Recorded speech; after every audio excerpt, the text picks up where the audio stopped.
Okay, welcome to Dave's Cooking Show.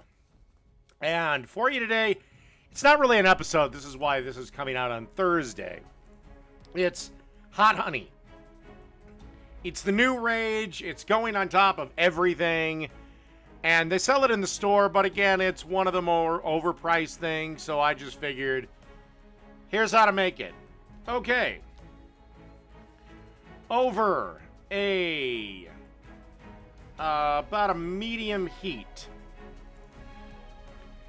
you want to add 1 cup of honey, followed by a teaspoon and a half of apple cider vinegar,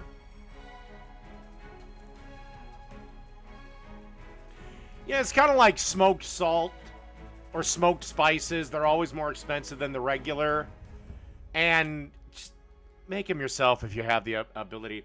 And then you want 3 tablespoons worth of red pepper flakes. And then you just want to stir this around. And you want to go until you just start to see bubbles forming. Or very, very, very lightly simmering. Then, once it hits light simmer, kill the heat and get the pan off the heat. Put it on the counter. And then you want to let it rest until it cools completely. What'll happen is if you cook it too long, it'll end up going thin. So, you don't want to break the honey down, obviously. You just want to infuse a little bit of heat. So, it literally takes 90 seconds. All right.